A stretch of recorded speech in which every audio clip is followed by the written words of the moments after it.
Hello, family. Hello, friends. Hello, strangers that are about to be friends.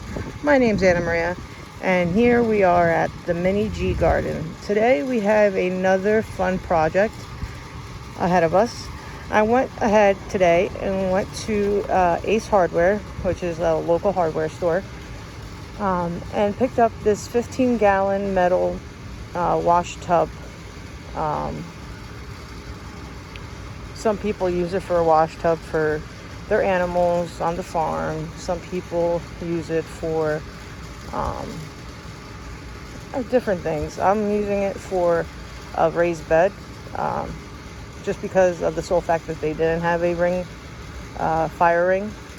So I went ahead and bought this. I drilled some holes at the bottom, a lot of holes I should say, and I dug about, I want to say, 6 inches deep, and I put some native soil on the bottom, and we're going to be filling it up with some raised bed soil, and we'll be back to see what this brings us. Stay tuned. Alrighty, so we're working on this project right here. I don't know exactly yet what I'm doing. I'm just gonna take my time with it and just do it live with you guys. I have nothing planned. One thing you guys need to know about me is I'm not a planner at all. I just go with the flow. That's my life motto, go with the flow. Works out better sometimes, most of the times for me. But what I did so far is I put the wash tub about 6-7 inches deep.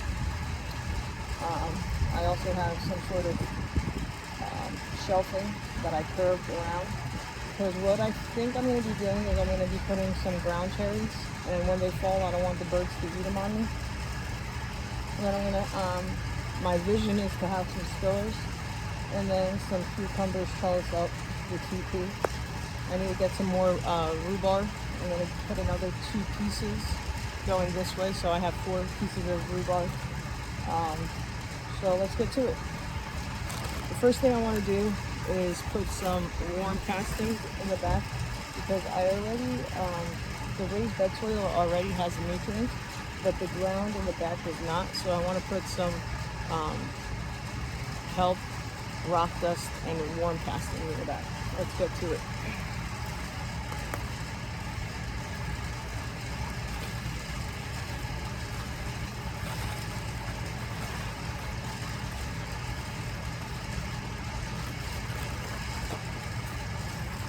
This is the same thing, but different form.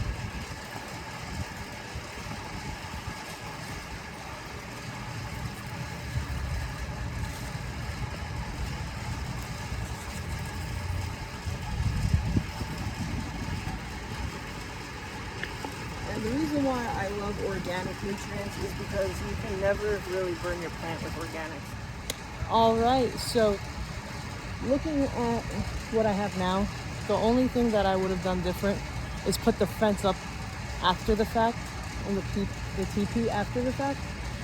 But that's just one of the cons of going with the flow. So let's get into it.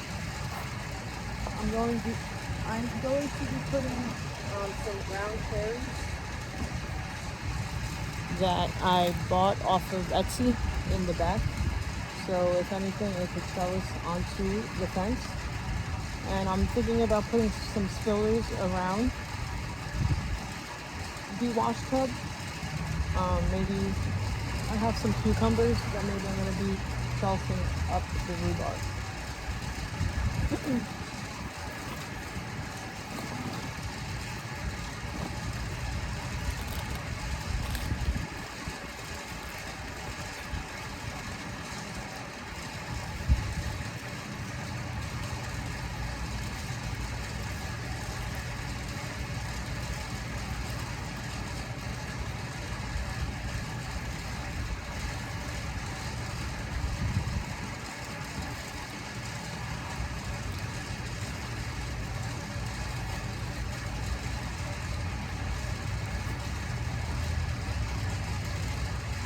I have the ground cherries.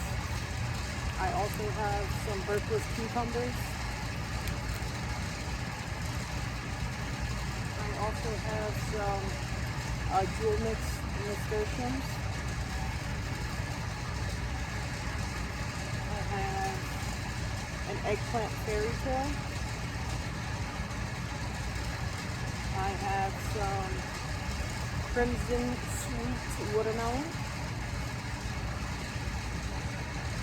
And I have some Japanese cucumber soyo. I'm just going with the flow. I don't know what I'm doing yet. We're going to check it out and just take it as it comes. Let's get into it. So first thing first is I do want to get these ground cherries planted. They're in biodegradable pots, and I'm not really a big fan of these because they don't really break down like they're supposed to. So I'm going to be taking most of it off.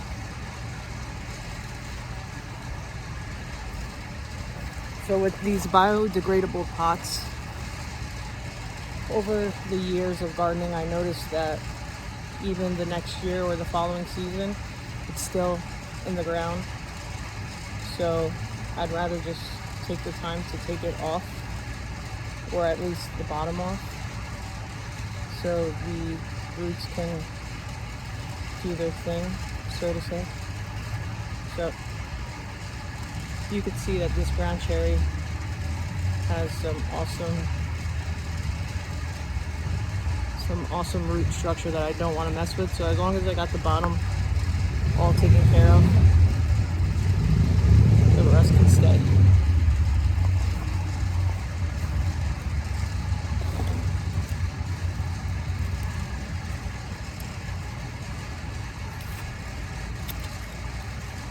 So I have some warm castings, some rock dust, and some kelp mixed in the back into my native soil.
Same deal with this ground cherry, biodegradable pot. I at least want to take little wood beetle. That's one of the cons of having wood chips all over the yard. I just want to take the bottom off.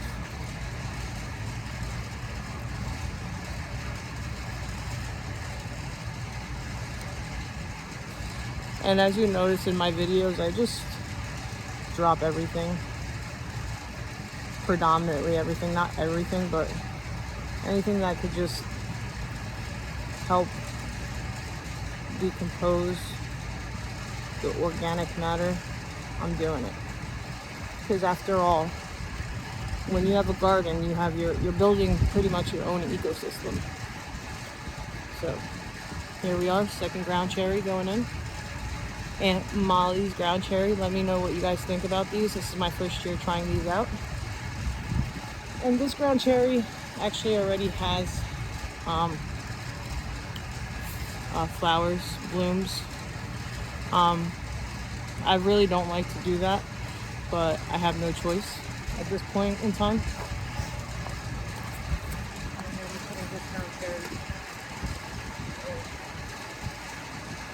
Right on this one.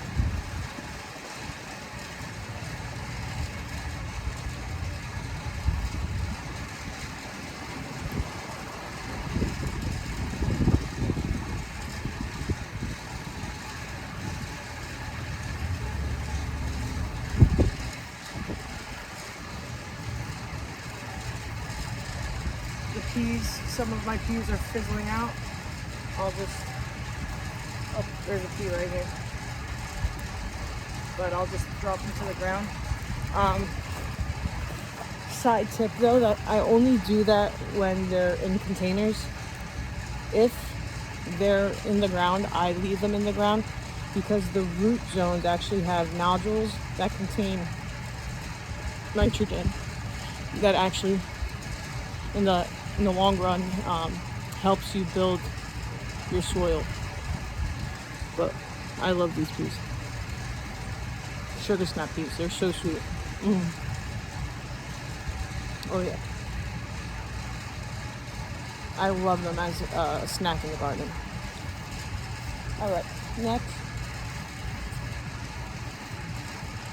I still don't know what I'm going to be planting right in the back of the cage.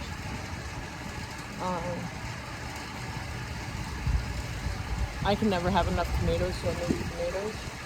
But I'm not sure yet because I always like to plan out, you know, short, medium height, and then tall in the back. But we'll see. Next, we're going to be planting these pretty dual mixed nasturtiums. A lot of people don't know this, but you can actually eat these beautiful lily pad type foliage, and it kind of has like a peppery taste to it. But the reason why I get them is not so much for edible landscape, but just the beauty of these. I mean, they're so beautiful. So let's see. Sun to part shade. It gets up to 12 inches.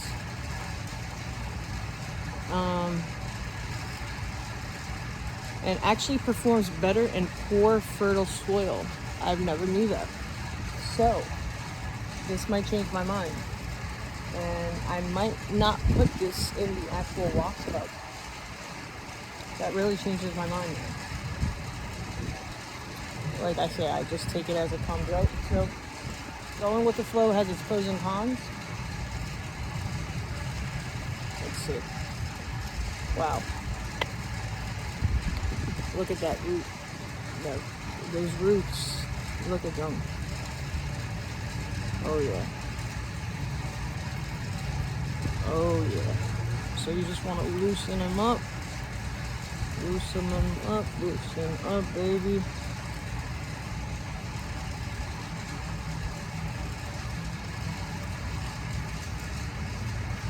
And here we go.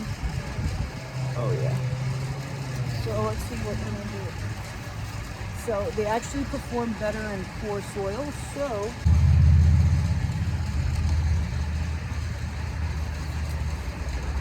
all right. Now nasturtiums like poor quality soil. That's news to me. So it kind of changed my plans. Not that I really had plans, but the one plan that I did have is to put the nasturtiums out to spill out.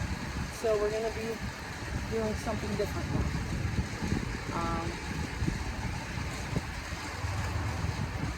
I might be getting gutsy right now,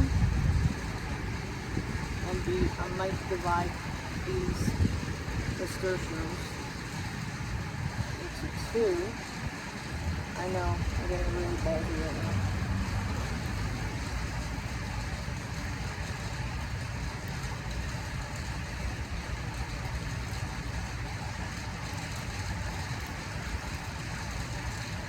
And I did that perfectly. Look at that. One taproot, another taproot. Now that's perfect. Alright, so what I'm thinking is one over here and one over here. That's not good. So I could spill around.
All right.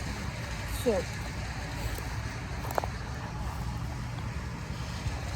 let's see.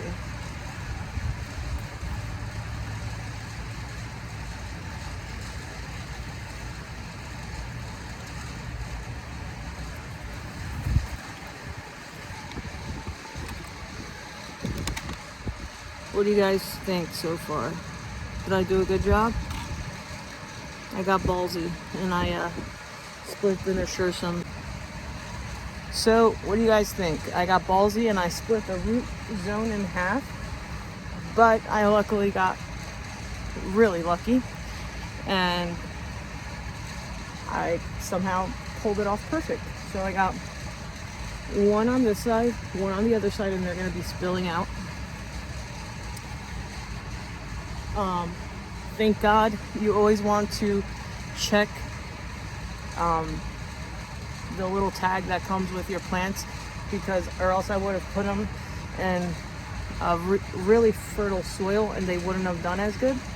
So instead I planted them in my native soil, which is very sandy, and they'll probably do better. So next thing we're going to follow is my new idea for spillers. I'm thinking, let's see. So the cucumbers, a cucumber and a watermelon can trellis up this. So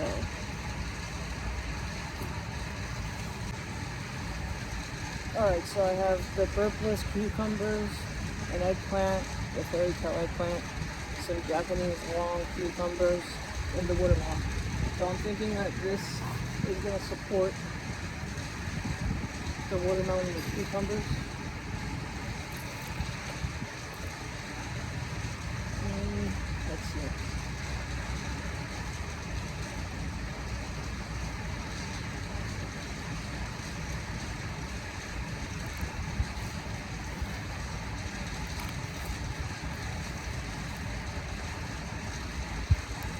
I'm all about high intensity spacing, so this is like my heaven right now.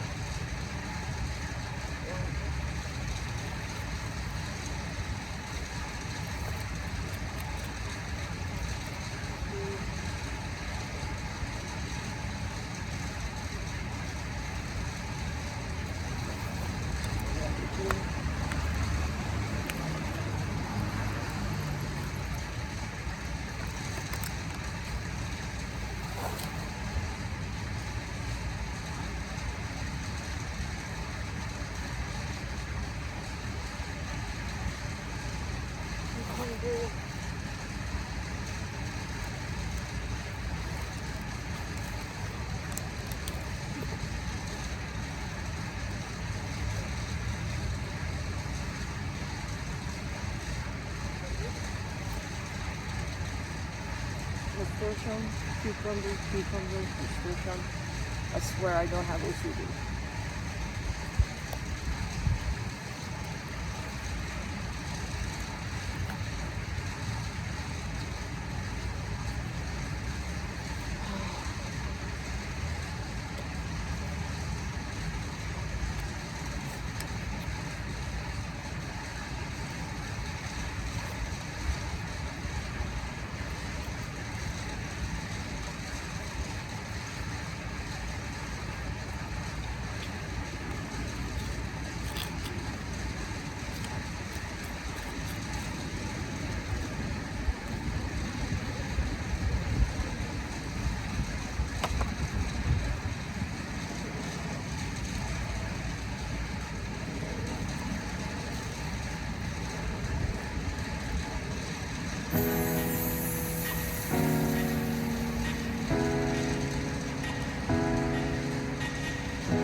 the Japanese cucumbers came in one of these, so I didn't want to play the devil again and split up a family that didn't want to be split up.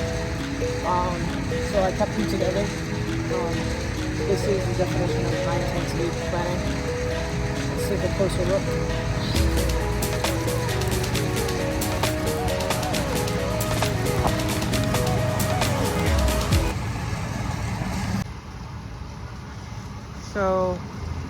So far, I have the ground cherries in the back. I have the nasturtiums in the native soil because they don't like fertile soil, so I put them in the ground. I have the crimson watermelon in the front, so I could trellis it up and then down that way. So my idea for the crimson watermelon is going to be, when it vines up, I'm going to vine it up, and then once it gets up to the TP, I'll be vining it down in the back.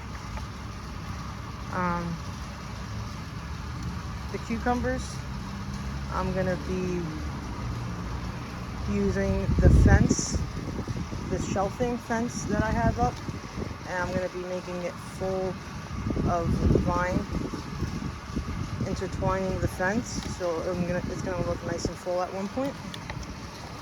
But for right now, what I want to do is I want to water everything in because I probably already put enough transplant shock in these poor babies. So let's water them in.